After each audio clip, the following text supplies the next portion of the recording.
ইনি হলেন আমার বান্ধবী, কলেজের বান্ধবী। বলা যায় বেস্ট ফ্রেন্ড। সেই একসাথে কলেজে পড়াকালীন কত ঘুরতে যাওয়া, কলেজ বাঙ্ক করে বেরোনো, এদিক ওদিক যাওয়া, কত কিছু স্মৃতি আমাদের আছে। বাট হ্যাঁ, আজকে ইনি আর আমার বান্ধবীর মধ্যেই সীমাবদ্ধ নেই। আজকে উনি একজন মা। আর আজকে এই যে পুচকু সোনাকে দেখছো, আজকে হচ্ছে তার অন্নপ্রাশন। সত্যি মানুষের জীবনটা কত অদ্ভুত না, মেয়েদের জীবন। একটা কলেজ লাইফ, তারপর একটা বিবাহিত লাইফ, তারপর একটা মা হয়ে ওঠা, একটা আলাদাই অনুভূতি সব কিছুর মধ্যে লুকিয়ে থাকে। যাই হোক, আজকে নমিতার ছেলের অন্নপ্রাশন। আর আমি সকাল সকাল চলে গেছি, আর একটু গিয়ে আগে গোলু বাবাকে একটু আদর করে নিচ্ছি। কারণ অনেক দিন পর ওকে আমি দেখলাম। অনেক দিন আগে ওকে দেখেছিলাম, ও যখন প্রথমে হয়েছিল তখন ওকে দেখতে গেছিলাম একবার, আর তারপর আজকে আবার ওর অন্নপ্রাশনে ওর সাথে আমার দেখা হলো। তো চলো সবার প্রথমে চলে যাই ওর অন্নপ্রাশনের জন্য গিফট কিনতে। তো ফার্স্টে ভেবেছিলাম যে রুপোর চামচ দেবো ওকে। তো তারপর রুপোর পেনটা আমার বেশি পছন্দ হয়, আর চামচটা আমরা দিইনি। তার একটাই কারণ মানে আমরা জানতাম না, কিন্তু পরে গিয়ে দেখি যে ওর দিদান ওটা ওকে কিনে দিয়েছে, রুপোর বাটি চামচ, তাই ভালোই হয়েছে। আর এখান থেকে একটা পেন ওর জন্য পছন্দ করে নিয়েছি। আর এই বাটিটা আমার মা বাবার তরফ থেকে ছিল, আর চামচ। এবার চলো একটু কিছু খাওয়া যাক। আমি আর ভাই চলে এসেছি চুরমুর খেতে। আর এই চুরমুরটা এত ভালো বানায়, তো ভাই আর আমি দুজন মিলে চুরমুর খেয়ে নিয়েছি। তো চলো বাড়ি গিয়ে ভালো করে তোমাদের গিফটটা দেখাচ্ছি। আর এই যে পেনটা দেখছো, এই সুন্দর পেনটা আমি ওর জন্য সিলেক্ট করেছি। ডিজাইনটা কেমন হয়েছে অবশ্যই জানাবে। আর দেখো, পরের দিন সকালবেলা মানে অন্নপ্রাশনের দিন সকালবেলা সবার প্রথমে আমরা চলে গেছি গঙ্গা স্নান করতে, বাড়ির সবাই মিলে। তার কারণ আমার ঠাকুমার বাৎসরিকের কাজ ছিল, 1 বছর আমাদের কাল ওষুধ ছিল। তো তাই আমরা কোনো পুজো কোনো কিছুই যেতে পারিনি, তাই সবাই মিলে আমরা চলে এসেছি গঙ্গা স্নান করতে। এখন আমাদের কাজটা সমস্ত কিছু কমপ্লিট হয়ে হয়ে গেছে। আর তোমরা কারা কারা আছো যারা আমার মতো একা গঙ্গা স্নান করতে ভয় পাও, অবশ্যই জানাবে। আমি এখনও পর্যন্ত একা গঙ্গা স্নান করতে ভীষণ ভয় পাই। মা আমার হাতটা ধরে আছে একদিকে, আর একদিকে আমি ডুব দিচ্ছি। মানে আমার ভীষণ ভয় লাগে গঙ্গা স্নান করতে, জানি না কেন, বাট আমার ভীষণ ভয় লাগে।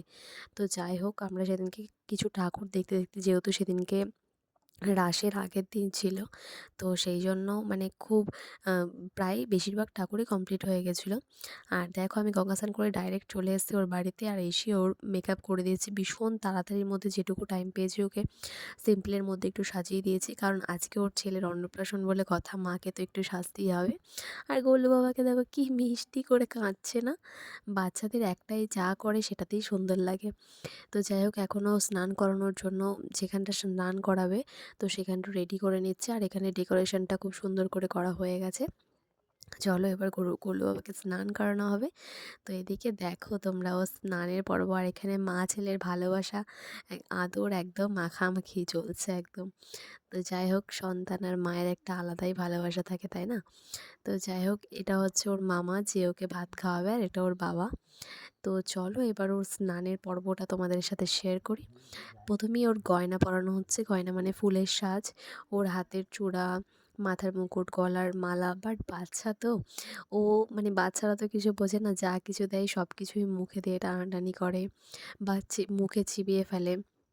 তো সেই জন্য ফুলের সাজগুলো ওকে বেশিক্ষণ পরিয়েও রাখা যায়নি। আর প্রথম মানে সন্তান ভাত খাবে, আর এখানে মা নিজের হাতে তার থালা সাজাবে না, তাই কি কখনো হয়? মা প্রথমবার নিজের হাতে তার ছেলের জন্য মুখে ভাতের থালা সাজাচ্ছে এখানে। আর আমরাও একটু হেল্প করেছিলাম ওকে সাজানোর জন্য, বাট সবটাই ওই করেছিল।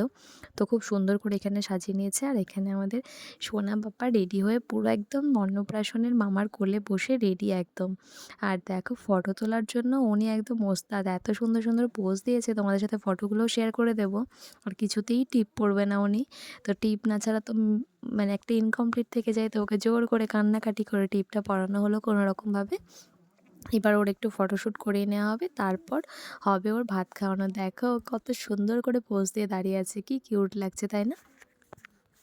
আর মা এখানে সন্তানের মঙ্গল কামনার জন্য প্রদীপও জ্বালিয়ে দিয়েছে। আর এখানে চলছে গোলু বাবার সুন্দর সুন্দর ফটোশ্যুট আর ভিডিও শ্যুট। তো এরপরে ও না আস্তে, আস্তে ঘুমিয়ে গেছিলো। ও ভীষণ কান্নাকাটি করছিল, আশীর্বাদ করছিল সবাই এখানে। তো ফার্স্টে ওর দিদা আর দাদু ওকে আশীর্বাদ করছে। ও সারাক্ষণ দিদানের কাছেই থাকে। তো দিদান ওর ভীষণ প্রিয়। মানে দিদানকে ও সবথেকে হয়তো বেশি ভালোবাসে। কারণ দিদার কাছে ও সবসময় থাকে বেশিরভাগ সময়টাই। আর দেখো এখানে দিদা, দাদু, ওর মা, বাবা সবাই একে, একে আশীর্বাদ করে নিচ্ছে। আর ও ভীষণ কাঁদছিল, হয়তো ওর খিদে পেয়েছিল বা ঘুম পেয়েছিল। তাই কিছুক্ষণ গ্যাপ দিয়ে ও একটু ঘুম থেকে উঠেছে। তারপরে আবার ওকে অন্নপ্রাশনের ভাত যেটা, মুখে ভাত যেটা, সেটা লাস্টে খাওয়ানো হয়েছিল সবার খাওয়া-দাওয়ার পরে। আর যেহেতু ওর মুখে ভাতের প্রসাদটা আগেই খাইয়ে রাখা হয়েছিল, তো চলো এবার খেয়ে নিই। অনেকটাই দুপুর হয়ে গেছে। এবার খেয়ে নিই আস্তে, আস্তে। মা-বাবাও চলে এসছে এখানে। সবাই মিলে খেতে বসে গেছি। আর মেনুতে আজকে কী, কী ছিল? ডিমের টেবিল ছিল, ভাত ছিল, সাদা ভাত, ভেজ ডাল, তার সাথে পটল চিংড়ি ছিল, আলু ভাজা ছিল। আর পটল চিংড়িটা ভীষণ ভালো হয়েছিল। আর আমি চিংড়ি খেতে ভীষণ ভালোবাসি, তো আমি অনেকগুলো চিংড়িও নিয়ে নিয়েছিলাম। আর এরপর চাটনি, পাঁপড়, দই, মিষ্টি এগুলো তো ছিলই। তো চলো আমাদের খাওয়া হয়ে গেছে, এবার সোনা বাবার ভাত খাওয়ার পালা। তো কি মিষ্টি করে সোনা বাবা ভাতটা খাচ্ছিল তোমরা দেখো। ও কিন্তু এখন আর একটুও কাঁদেনি। ও কিন্তু সুন্দরভাবে আমি অনেক বাচ্চাকে দেখেছি যারা ভাত খাওয়ার সময় ভীষণ কাঁদে। বাট ওর যা কাঁদার আগেই কাঁদা হয়ে গেছে। এখনও একটুও কাঁদেনি। এখন লক্ষ্মী ছেলের মতো সুন্দরভাবে খেয়ে নিচ্ছিল আর ভীষণ সুন্দর, সুন্দর পোজ দিচ্ছিল ও। মানে আমরা ভীষণ খুশি হচ্ছিলাম ওর ছবি তোলার ভিডিও করে। ও এত মজা করে খাচ্ছিল জিনিসটা। আর দেখো ওর মুখে পায়েসটা দিতেই ও কত সুন্দর করে পায়েসটা খাচ্ছিল, কত মিষ্টি করে। আর সোনা বাবা।